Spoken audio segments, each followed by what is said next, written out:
എല്ലാവർക്കും നമസ്കാരം. നമുക്കിങ്ങനെ ഒരു വലിയൊരു ഒരു ഒരു ഒരു ഒരു മിഥ്യാധാരണയുണ്ട്. അതുകൊണ്ടാണ് ശങ്കരാചാര്യരുടെ ആ ശ്ലോകത്തെ ഓർമ്മിപ്പിച്ചത്. തുടർന്നു, ദൂരമേതേ വിപരീതേ വിഷൂജി അവിദ്യായാച്ച വിദ്യേതി ജ്ഞാത യാ അവിദ്യ ഇതി ജ്ഞാത. യാതൊന്നാണ് അവിദ്യ എന്ന് അറിയപ്പെട്ടിരിക്കുന്നത്, പ്രസിദ്ധമായിട്ടിരിക്കുന്നത്. യാച്ച വിദ്യ ഇതി ജ്ഞാത. യാതൊന്നാണോ പിന്നെ വിദ്യ എന്ന പേരിൽ അറിയപ്പെട്ടിരിക്കുന്നത്. ഏതേ ഇവ രണ്ടും തമ്മിലുള്ള ദൂരം വിപരീതേ. ഇത് വാസ്തവത്തിൽ അന്യോന്യ വിരുദ്ധങ്ങളാണ്. എങ്ങനെ ഇത് അന്യോന്യ വിരുദ്ധങ്ങളാകുന്നത്? രണ്ട് എന്ന അവസ്ഥ ഉണ്ടാകുന്ന സമയത്ത്. ശ്രദ്ധിക്കണം, ഇത് അന്യോന്യ വിരുദ്ധങ്ങളാണ്.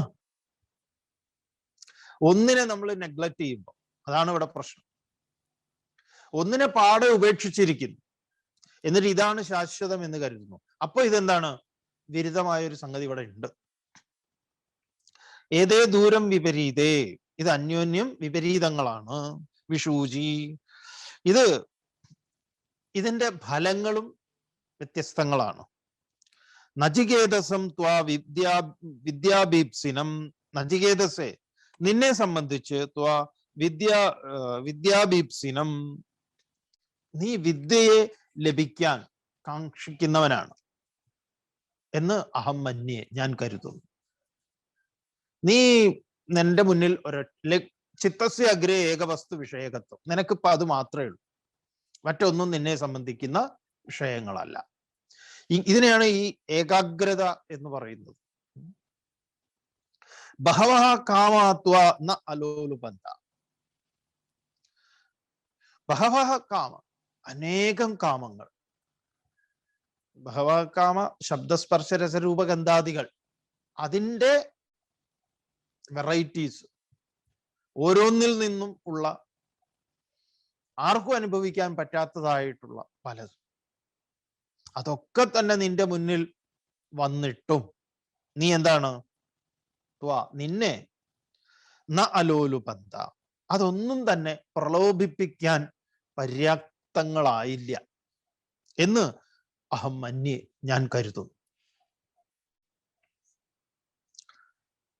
എന്നിട്ട് ലോകത്തിന്റെ ഒരു ഗതിയെക്കുറിച്ച് തന്നെ യമധർമ്മൻ പറയുന്നു.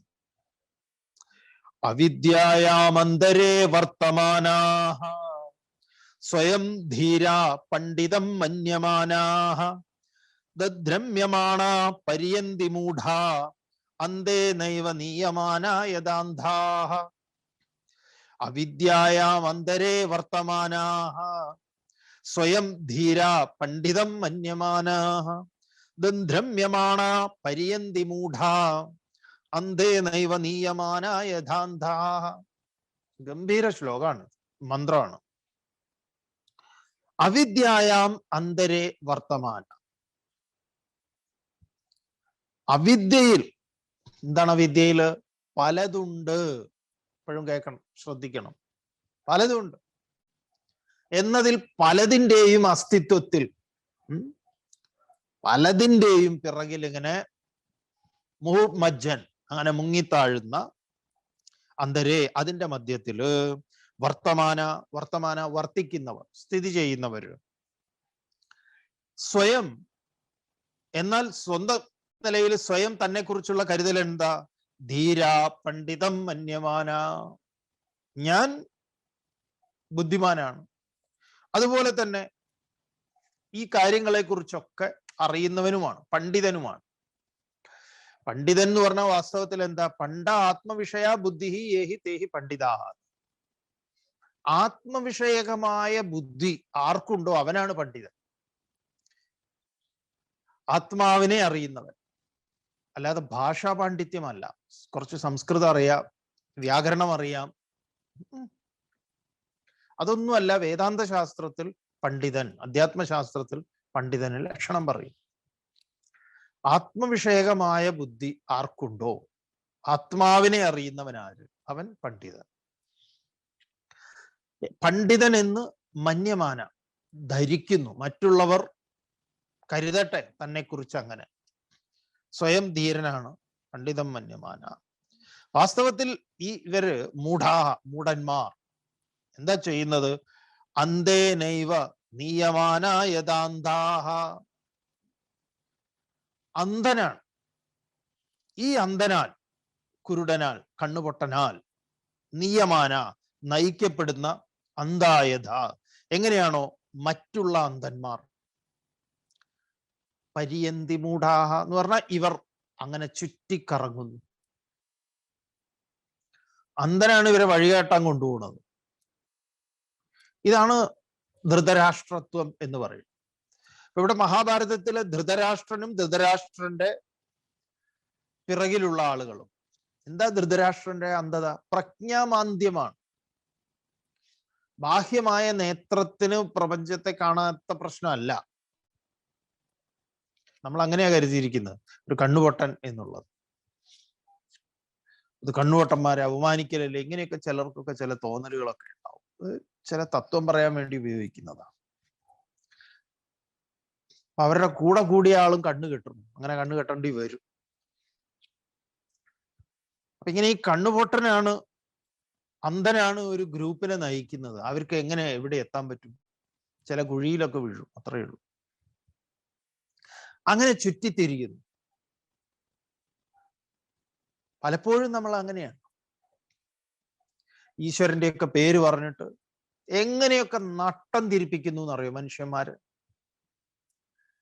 എന്തിലൊക്കെ പോയി നമ്മൾ വീഴുന്നു. ഇപ്പൊ കോവിഡ് ഉണ്ടല്ലോ, നമുക്ക് തോന്നുന്നു കോവിഡ് നല്ലൊരു പ്രതിപക്ഷമാണ്. ഏറ്റവും നല്ല പ്രതിപക്ഷം എന്ന് പറയുന്നത് കോവിഡാണ്. നമ്മുടെ കേന്ദ്ര സർക്കാരിന് പോലും നല്ലൊരു പ്രതിപക്ഷം അവിടെ ഇല്ല. പക്ഷെ കോവിഡ് ശക്തനായ ഒരു പ്രതിപക്ഷമാണ്. ആ പ്രതിപക്ഷത്തെ നേരിടുന്നതിൽ സമ്പൂർണ്ണ പരാജയമാണ്. മതങ്ങളും അതെ. മതങ്ങള് എങ്ങനെ ഈ ആധ്യാത്മികതയുടെ അഭാവത്തിൽ നിന്നുകൊണ്ട് എന്തൊക്കെ തട്ടിപ്പുകളാണ് ഇവർ പറഞ്ഞിട്ടുള്ളത് അല്ലേ? ഒരാള് കെട്ടിപ്പിടിക്കണു, വേറൊരാൾ ഓതിക്കൊടുക്കണു, എല്ലാം തട്ടിപ്പാണ്. ഒരു കാലത്ത് നമ്മൾ ഇത് പറയുമ്പോൾ അതിൻ്റെയാണ് നമ്മൾ നേരിട്ടിട്ടുള്ള ഏറ്റവും വലിയ ആക്രമണം. ഇപ്പൊ എവിടെ പോയി? ഇവർക്കൊക്കെ കെട്ടിപ്പിടിച്ച് അങ്ങോട്ട് ഇവരെയൊക്കെ എന്തൊക്കെയോ ആക്കി കൊടുത്തവരുണ്ടായിരുന്നല്ലോ. കാരണം ഇതൊക്കെ കാലം ഇതിനൊക്കെ മറുപടി കൊടുക്കും. കാരണം ഇവരെല്ലാം ഈ സ്വയം പണ്ഡിതം മന്യമാന, സ്വയം എന്തൊക്കെയോ ആണ് എന്ന് കരുതി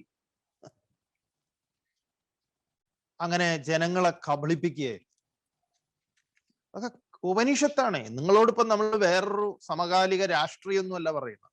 ഉണ്ട് അതിലതുണ്ട്. ഇപ്പോഴും അവര് വേറെ ഓരോന്ന് കഥ ചമഞ്ഞുകൊണ്ടിരിക്കുക. ഞാനിത് പണ്ടേ എൻ്റെ ധ്യാനത്തിൽ വെളിപ്പെട്ടിട്ടുണ്ട് എന്ന് ഒരാള്, വേറൊരാൾ ഇതിങ്ങനെ ഇന്ന ശാപാണെന്ന് വേറൊരു വിദ്വാൻ. എന്തോ ആവട്ടെ, നിങ്ങൾ ഇന്നലകൾ മുഴുവൻ നടത്തിക്കൊണ്ടിരുന്നത് തട്ടിപ്പാണെന്ന് ബോധ്യാണല്ലോ. ആളുകളെ സ്വതന്ത്രരാക്കുക എന്നുള്ളത് അറിവ് കൊണ്ട് ചെയ്യേണ്ടുന്ന ഒന്നാണ്. നീ ആര്? നിന്റെ സാധ്യത എന്ത്? നിനക്ക് മാത്രമേ നിന്നെ ഉദ്ധരിക്കാൻ, എന്തിനും നീയാണ്. നീ വിചാരിച്ചാൽ മാത്രം. ഗീതയിലെ മർമ്മപ്രധാനമായിട്ടുള്ളത് ഉദ്ധരേത് ആത്മന ആത്മാനം ന ആത്മാനം അവസാദയേ ആത്മൈവ ഹ്യാത്മനോ ബന്ധു ആത്മൈവ രിപുരാത്മന. നീയാണ് നിന്റെ ശത്രു, നീയാണ് നിന്റെ മിത്രം. നിന്റെ അധമ വിചാരങ്ങളോട് സഹവർത്തിത്വത്തിൽ കഴിയുമ്പം നീ തന്നെ നിന്റെ ശത്രു. അത്തരം അധമ വിചാരങ്ങളെ ഉന്മൂലനം ചെയ്ത് ഉണർന്ന് എഴുന്നേൽക്കുമ്പോൾ നീയാണ് നിന്റെ മിത്രം. ഇതാണ് പഠിപ്പിച്ചു കൊടുക്കേണ്ടത്. പകരം നീ ഇങ്ങനെ ഇടയ്ക്കിടയ്ക്ക് വരി നിന്ന് കെട്ടിപ്പിടിച്ചാൽ നിന്റെ പ്രശ്നങ്ങളൊക്കെ തീരും, നിന്റെ പ്രശ്നങ്ങളൊക്കെ ഞാൻ തീർക്കും, അതിന് നീ ഹോമം ചെയ്യ്, പൂജ ചെയ്യ്, അത് ചെയ്യ്, ഇത് ചെയ്യ്, ഈ ആചാരം സംരക്ഷിക്ക്, ആ ആചാരം സംരക്ഷിക്ക്, എന്നിട്ട് തെരുവിലിറങ്ങി. എന്തായി ഇപ്പൊ തെരുവിലിറങ്ങാൻ പറ്റുമോ?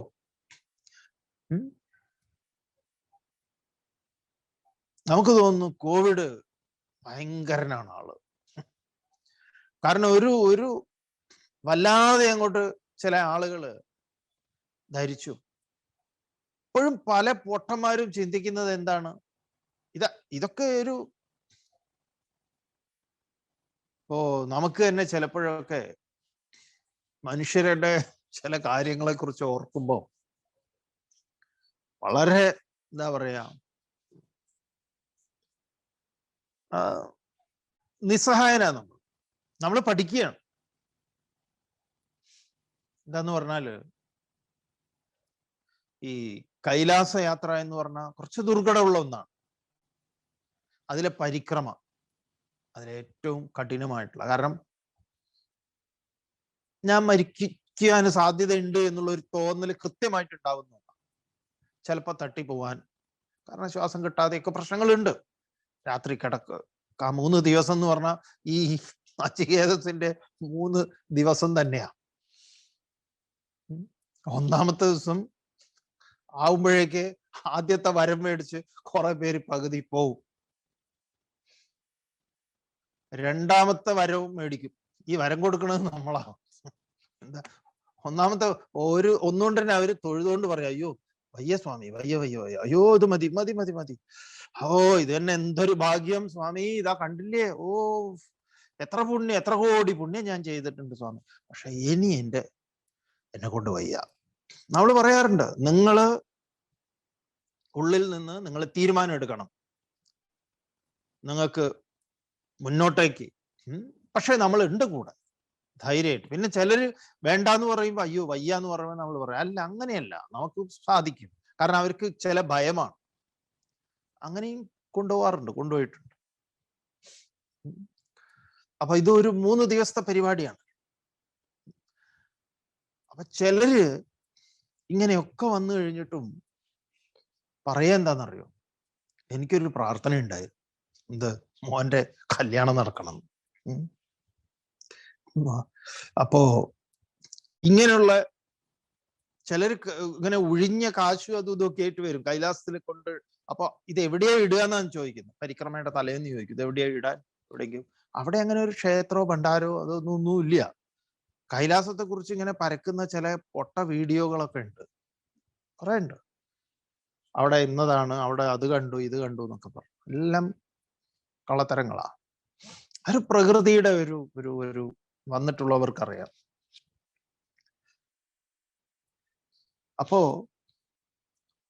അവിടെ എത്തിക്കഴിഞ്ഞാൽ ഇങ്ങനെയുള്ളതൊക്കെ ചെയ്യുമ്പോ എന്താണ്, ഒന്നുമില്ല, ഒന്നും ആവശ്യപ്പെടാനില്ല. ആകെ ഒരൊറ്റ ആവശ്യമേ ഉള്ളൂ. നമ്മളാകെ ഒന്നേ പറയാറ്, അടുത്ത പ്രാവശ്യം ഇനിയും കാണാനുള്ള അവസരം, സീ യു സൂൺ അഗൈൻ, വീണ്ടും കാണാൻ. അങ്ങനെ ഒരു, നമ്മള് നാടൻ ഭാഷയിൽ പറയല്ലോ, പോയി വരട്ടെ. പോവാന്നല്ല, പോയി വരട്ടെ, ഇനിയും കാണാൻ, ഇത്രയേ ഉള്ളൂ. അപ്പോ ഈശ്വരന്റെ സവിധം എന്ന് പറയുന്ന മഹാക്ഷേത്രങ്ങൾ, അതിനകത്ത് പോയിട്ട് ശ്രീകോവിലിന്റെ മുന്നിൽ നിന്നിട്ട് ശ്രേയസിനെയാണോ പ്രേയസിനെയാണോ, എന്തിനെയാ നമ്മൾ വരിക്കണത്? ഇതാണ് അർജുനനും ദുര്യോധനും തമ്മിലുള്ള വ്യത്യാസം. ഒരാള് തലയിലും കാലിലും നിന്ന് കേട്ടിട്ടില്ലേ? ഇതിന്റെ കഥയാണ്.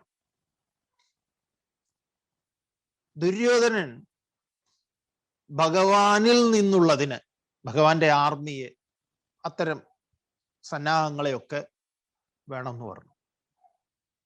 അർജുനനോ ഭഗവാനെ. അതാണ് ശ്രേയസ്. ഈ ദുര്യോധനന്റെ മുന്നിൽ ഈ ഓപ്ഷൻ ഉണ്ടായിരുന്നു, അർജുനന്റെ മുന്നിലും ഉണ്ട് ഈ ഓപ്ഷൻ. പക്ഷെ നമ്മൾ പലപ്പോഴും ഒരാള് തലയുടെ അവിടെ നിന്നു, ഒരാള് കാലിന്റെ അവിടെ നിന്നു. അപ്പൊ കൃഷ്ണൻ ആദ്യം കണ്ണു തുറന്ന് നോക്കിയപ്പോ ഇന്നാളെ കണ്ടു, മറ്റേയാളെ കണ്ടില്ല എന്നൊക്കെ ഓരോ പൊട്ടത്തരവും പറഞ്ഞ് നമ്മൾ അതിൽ അങ്ങോട്ട് കഴിഞ്ഞു. നിങ്ങൾ എവിടെ ഇരുന്നാലും കൃഷ്ണന് കാണാം. നിങ്ങൾ കൃഷ്ണന്റെ കാഴ്ചക്ക് എന്തുണ്ടാക്കരുത്, അതിൽ വൈകല്യം കാണരുത്. നമുക്ക് ചിലപ്പോ കണ്ണ് കടന്ന് കണ്ണു തുറന്ന ചിലപ്പോ കാലിന്റെ ഭാഗത്തുള്ള ആളെ കാണുമായിരിക്കും, ആദ്യം തലയുടെ ഭാഗത്തുള്ള ആളെ കാണില്ലായിരിക്കും. ഇങ്ങനെ പലതും അങ്ങോട്ടും ഇങ്ങോട്ടും ഒക്കെ പറയാം. ഇതിലല്ല കാര്യം. ഞാൻ ഇതുപോലെ പോയി ഇരുന്നാൽ ഞാനും എന്താണ് സ്വീകരിക്കുന്നത്? അപ്പൊ കൃഷ്ണന്റെ അടുത്ത് അന്ന് അർജുനനും ദുര്യോധനും ഇങ്ങനെ ചെയ്തുവെങ്കിൽ ഓക്കെ, ഗുരുവായൂർ അമ്പലം എന്ന് പറയുന്നത് കൃഷ്ണന്റെ ഭഗവാൻ അങ്ങനെയാണെന്നാണല്ലോ, ഭഗവാൻ അങ്ങനെ ഇരിക്കുകയാണെന്നാണ്. ശരി, അങ്ങനെയാണ്, ആ പ്രതിഷ്ഠയായിട്ട് വിഗ്രഹമായിട്ട് അങ്ങനെ ഇരിക്കണം. ചിലരൊക്കെ പറയാറുണ്ട്, ബന്ദിന്റെ അന്ന്, ഹർത്താലിന്റെ അന്ന് ഞാൻ നല്ല കാലത്തിന് ഗുരുവായൂരെത്തി. എത്ര തൊഴാൻ പറ്റിയെന്നറിയാം എനിക്ക്. ഞാൻ ഇടയ്ക്ക് അവിടെ അടുത്ത് തന്നെയാണല്ലോ താമസിച്ചത്, പാഞ്ചജന്യത്തിലായിരുന്നു താമസം. എനിക്കിങ്ങനെ ഇടയ്ക്കിടയ്ക്ക് പോകുന്നു, ഞാനിങ്ങനെ ഇടയ്ക്കിടയ്ക്ക്. അപ്പൊ അവിടുന്ന് എന്നോട് വളണ്ടിയർ ചോദിച്ചു, കുറെ പ്രാവശ്യമായില്ല അമ്മേ. അതെ. അങ്ങനെ ബുദ്ധിമുട്ട്? ഇന്ന് സുഖല്ലേ, ഭഗവാനെ കണ്ടോളൂ, എന്താ ചോദിച്ചോളൂ. ഓ, എന്താ അപ്പൊ അവിടുന്ന് ചോദിച്ചത്? ഹർത്താലിന്റെ അന്ന്, ബന്ദിന്റെ അന്ന് മറ്റുള്ളവരൊക്കെ കഷ്ടപ്പെടുമ്പോഴും ബന്ധായത് സമാധാനമായി എന്ന് അവിടെ നിന്ന് ആ നടയിൽ നിന്ന് ഇങ്ങനെ തൊഴുതു. എന്താ ആവശ്യപ്പെട്ടത്? ശ്രേയസ്സാണോ പ്രേയസ്സാണോ? ചോദ്യാണ്. അപ്പോ നമ്മളെ കറക്റ്റ് ചെയ്യേണ്ടതുണ്ടെങ്കിൽ കറക്റ്റ് ചെയ്യേണ്ടതുണ്ട്. ഇങ്ങനെയുള്ള ലൊട്ടിലൊടുക്കൊക്കെ ചോദിക്കാനാ? മൂക്കിന്റെ തുഞ്ചത്ത് ശ്വസിക്കാൻ പാകത്തിന് പ്രാണനെ പ്രദാനം ചെയ്തവൻ അറിയില്ലേ എനിക്ക് എന്തൊക്കെ വേണമെന്ന്? അതിനെക്കുറിച്ച് ഞാൻ എന്ത് ചോദിക്കാനാ എന്നുള്ള ഒരു ചോദ്യം ഉണ്ടായാൽ തന്നെ ചോദ്യങ്ങളൊക്കെ കഴിഞ്ഞു. പക്ഷെ അങ്ങനെയല്ലല്ലോ. നമ്മൾ മെനക്കെട്ട് ഇങ്ങനെ ഓരോ സ്ഥലങ്ങളിൽ പോയിട്ട് നമ്മൾ ലിസ്റ്റ് നിരത്തുക. ശ്രേയസിന്റെ ലിസ്റ്റ്, ശ്രേയസ് ഇത് വളരെ പ്രധാനപ്പെട്ടതാണ്. അപ്പൊ നമ്മളെ ആ പ്രേയസ് കാണിച്ചു തന്നിട്ട് ശ്രേയസ്സാണെന്ന് പറയാം. ഇതിലൂടെയാണ് ശ്രേയസ് കൈവരിക എന്ന് പറഞ്ഞത്. ഇങ്ങനത്തെ എല്ലാ തട്ടിപ്പുകൾക്കും കോവിഡ് ഒരു ശക്തനായ പ്രതിപക്ഷമാണ്. ഈശ്വരന്റെ പോലും പ്രതിപക്ഷത്ത് നിന്നുകൊണ്ടാണ് കോവിഡ് ഇപ്പം നമ്മളോട് സംസാരിക്കുന്നത്. ഒന്നും പോരാഞ്ഞിട്ടിനി മൂപ്പരുടെ പാർഷദന്മാരായിട്ട് ബ്ലാക്ക് വൈറ്റ് എന്ന് പറയുന്ന ഫംഗസുകൾ നടക്കുകയാണ്. അങ്ങനെ എന്താ പറയാ? ഇപ്പോ അവിദ്യയുടെ മുകളിലാണ് കസേരയിട്ട് ഇരിപ്പ്, എന്നിട്ടോ പണ്ഡിതം മന്യമാന അവിദ്യായാം അന്തരേ വർത്തമാന സ്വയം ധീര പണ്ഡിതം മന്യമാന. വ്യാഖ്യാനം പോലും ചെയ്യേണ്ട അത്രയും ശുദ്ധ മലയാളം. അതാണ് മലയാളത്തിന്റെയും സംസ്കൃതത്തിന്റെയും ഒരു സൗന്ദര്യം. ഈ മലയാളത്തിന്റെ സൗന്ദര്യം എന്ന് പറഞ്ഞാൽ സംസ്കൃതവുമായിട്ട് അത് അടുത്ത് നിൽക്കുന്നു എന്നുള്ളതാണ്. അവിദ്യായാമന്തരേ വർത്തമാന സ്വയം ധീര പണ്ഡിതം മന്യമാന ദന്ദ്രമ്യമാണ പര്യന്തി മൂഢ അന്തേനൈവ നീയമാന യഥാന്ധാഹ. അന്തേനേവ നീയമാന അന്ധാ യഥാ. അന്ധന്മാർ ഏതുപോലെ അതുപോലെ ഈ ദന്ദ്രമ്യമാണ് ഏറ്റവും കുടിലവും എന്താ പറയാ ദുഷ്ടതരങ്ങളും ഒക്കെ നിറഞ്ഞ മാർഗങ്ങളാണ്. അതിലൂടെയാണ് ഇവര് ചുറ്റിക്കറങ്ങുന്നത്, പാവങ്ങള്. ഈ ആളുകളെ എന്തൊക്കെ ഈ പറഞ്ഞ ഈ ദ്രമ്യമാണത്തിൽ കുടിലതയുടെയും വക്രതയുടെയും ഒക്കെ ചേരിതിരിവിന്റെയും ഒക്കെ മാർഗത്തിൽ ഇങ്ങനെ ഇങ്ങനെ കറക്കുന്നു. വളരെ ആസൂത്രിതമായിട്ട്. പാവങ്ങൾ അറിയുന്നില്ല, ഇതിൽ പോയി തലവെച്ച് കൊടുത്തിരിക്കുക.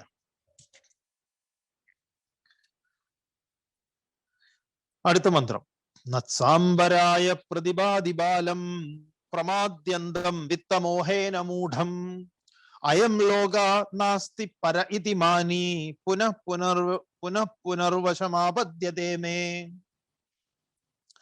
നത്സാംബരായ പ്രതിപാദിബാലം പ്രമാദ്യന്തം വിത്തമോഹേന മൂഢം അയം ലോകോ നാസ്തി പര ഇതി മാനി പുനർവശമാപദ്യതേ മേ.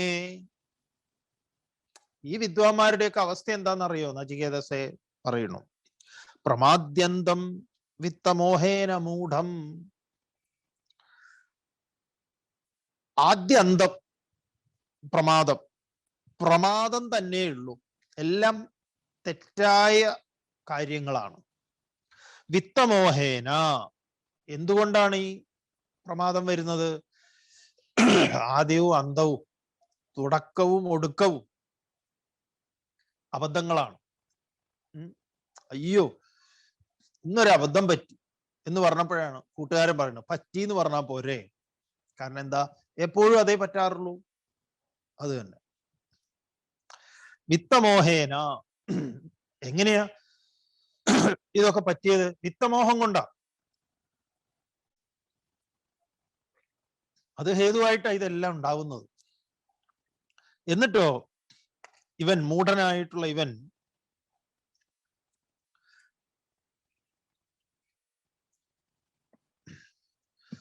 സാംബരായ ന പ്രതിപാദി, അവന് സാംബരായ, നീ ചോദിച്ച പോലുള്ള ഇതിനപ്പുറത്ത് മറ്റൊന്ന്, നമ്മളിവിടെ ഇതിന് സാംബരായ എന്ന് പറയുമ്പോൾ പരലോക പ്രാപ്തി എന്ന് പറയും. അത് ഇങ്ങനെയൊക്കെയുള്ള വാക്കുകൾ ഉപയോഗിക്കുമ്പോൾ ശ്രദ്ധയോടുകൂടി മനസ്സിലാക്കിയിട്ടില്ലെങ്കിൽ നമ്മൾ വിചാരിക്കും ഉടനെ മരിച്ചിട്ട് വേറൊരു ഇവിടെ തന്നെയാണ്, ഇവിടെ തന്നെ ഈ ലോകം. ഓരോരുത്തരും ഓരോ ലോകത്തിലാണ്. സ്വാമിജി എപ്പോഴും പറയാറുള്ള ഒന്നുണ്ടല്ലോ, ചിന്മയാനന്ദ സ്വാമി. എന്താണെന്നറിയോ? നല്ല രസമായിട്ടാ പറയുക സ്വാമിജി. ഒരു വീട്ടിൽ പല ലോകം. ഭർത്താവ് ഒരു ലോകത്തിലാ, ഭാര്യ വേറൊരു ലോകത്തില, അവിടുത്തെ കുട്ടികൾ വേറൊരു ലോകത്തിൽ, അവിടുത്തെ വേലക്കാരി വേറൊരു ലോകത്തിൽ. ഭർത്താവ് ഒരു കാറ് മേടിച്ചു വന്നു, പുതിയ കാറ്. ഭർത്താവിന്റെ ചിന്ത എന്താന്ന് പറഞ്ഞാൽ, വീട്ടിലെ യജമാനന്റെ ഇതിന്റെ ലോണ് തിരിച്ചടവ്, ഇതിന്റെ മൈലേജ്, എത്ര പെട്രോൾ വേണം. അടിക്കടി സ്വാമിജി ഇത് പറയുമ്പോൾ ഇങ്ങനെ റോക്കറ്റ് പോലെ പെട്രോൾ വില കൂടുന്ന കാലമായിരുന്നില്ല, എന്നാലും പെട്രോളിന് വിലയുണ്ടല്ലോ എക്കാലത്തും. എത്ര മൈലേജ് കിട്ടും, എത്ര 1 ലിറ്റർ അടിച്ചാൽ എത്ര ഓടിക്കാൻ പറ്റും, എത്ര ലിറ്റർ മാസത്തിൽ വേണം എനിക്ക്, അപ്പൊ എൻ്റെ ചിലവുകൾ എവിടെയൊക്കെയാണ് ഞാൻ അതിനെ നിയന്ത്രിക്കേണ്ടത്. ഈ ലോകത്തിലാണ് ആര്? അവിടുത്തെ അതിൻ്റെ മേടിച്ചു കൊണ്ടുവന്ന ആള്. ഭാര്യ ആ ലോകത്തിലല്ല എന്നാണ് പറയുന്നത്, സ്വാമിജി പറയുന്നത്. ഭാര്യ പറയണത്, ചിന്തിക്കുന്നത്, ഭാര്യയുടെ ലോകം എന്ന് പറഞ്ഞാൽ എനിക്ക് അടുത്ത ഞായറാഴ്ച ചേട്ടനോട് പറഞ്ഞിട്ട് ഇന്നടത്ത് പോകണം, അല്ലെങ്കിലും അവന്മാരൊക്കെ ഇങ്ങനെ എൻ്റെ മുന്നിലൊക്കെ ഒരു കാറൊക്കെ കാണിച്ച് അവളുടെ ഒരു അഹങ്കാരം കാണും. എനിക്കും ഇത് സാധിക്കും എന്ന് ചേട്ടാ, നമുക്ക് അവരെ വീട്ടിൽ പോകണം. വെറുതെ കുറെ അവിടെ പോയിട്ട് ഒന്ന് പോവാം, ഞങ്ങൾ പുതിയ കാറൊക്കെ മേടിച്ചു എന്നൊക്കെ. അപ്പൊ ഇങ്ങനെയുള്ള ഒരു ഇതൊക്കെ ഇതിലൊക്കെ എങ്ങനെയൊക്കെ പോവാം, എന്തൊക്കെയായതാന്നൊക്കെ ലോകത്തിൽ. അവിടെ മോനുണ്ട്, അവനാണെങ്കിൽ 19 വയസ്സ് 20 വയസ്സ് കഴിഞ്ഞാലേ ഇതൊക്കെ പഠിക്കാന്നൊക്കെ ഉള്ളു, അതിന്റെ താഴെയാണ് ആശാൻ. എന്നാലും അവനെ തന്നെ അറിയണം, അതിന് എത്ര ഗിയറുണ്ട്, എത്ര സ്പീഡ് കിട്ടും. അങ്ങനെ അടിച്ചു വിട്ട് പോകാൻ പറ്റും? അതിന്റെ പിക്കപ്പ് എത്രയാണ്? അതിന്റെ ലോണിനെ കുറിച്ചോ അതിന് മറ്റുള്ള കാര്യങ്ങളെ കുറിച്ചോ ഒന്നും മൂപ്പര് അത്ര ഇതല്ല. മോളുണ്ടെങ്കിൽ അതിൽ പാട്ടുണ്ടോ, AC ഉണ്ടോ? പക്ഷെ വേലക്കാരിയുടെ ലോകത്തൊന്നും അല്ല. ഇയാൾക്ക് എവിടുന്ന ഇതിനൊക്കെ കാശ് എന്നാ? ഓരോരുത്തരും ഒരു കാര്യത്തിൽ തന്നെ പല ലോകങ്ങളിലാണ്. അപ്പൊ ഇവിടെ തന്നെ ഉണ്ട് പല ലോകം. സാമ്പരായെന്ന പ്രതിപാദി, അവരെ സംബന്ധിച്ച് പ്രതിപാദി അങ്ങനെയൊരു ലോകം. ഏത് ലോകം? സത്യലോകം, മാറ്റമില്ലാത്ത ഒരു ലോകം. പ്രതിപാദി, അത് അവർക്കത് പ്രകടമാകുന്നില്ല, അത് അവർക്ക് പ്രകാശിക്കപ്പെടുന്നില്ല, വെളിവാക്കപ്പെടുന്നില്ല എന്ന് പറയാം. അയം ലോക പര എന്ന അസ്ഥി, അവരെ സംബന്ധിച്ച് വാസ്തവത്തിൽ ഈ ലോകം തന്നെ ഇല്ലാത്തതാ. ഇവിടെ അവര് ജീവിക്കുന്നില്ല വാസ്തവത്തിൽ എന്ന് അവരെ സംബന്ധിച്ച് അയം ലോക പര ഇതി നാസ്തി പുനഃപുനമേ വശം ആബദ്ധ്യതേ. വാസ്തവത്തിൽ ഇവര് എൻ്റെ അടുത്തേക്ക് വീണ്ടും വീണ്ടും വന്നുകൊണ്ടിരിക്കുക. പുനരപി ജനനം പുനരപി മരണം, പുനരപി ജനനി ജഠരേശയ എന്ന് പറഞ്ഞാൽ ഇവർക്ക് പലതും നഷ്ടപ്പെടുന്നു, ഇവർക്ക് നഷ്ടബോധങ്ങൾ ഉണ്ടാവുന്നു. നഷ്ടബോധം തന്നെ മൃത്യുവാണ്. ഇനി യമധർമ്മൻ ഒന്ന് ഉഷാറാക്കാൻ പോകുന്നു. നചികേതസ് ഇങ്ങനെ കേട്ടിട്ട് മൂപ്പര് ഒരു ഇടപെടൽ നടത്തുന്നുണ്ട്. നമുക്ക് നാളെ കാണാം.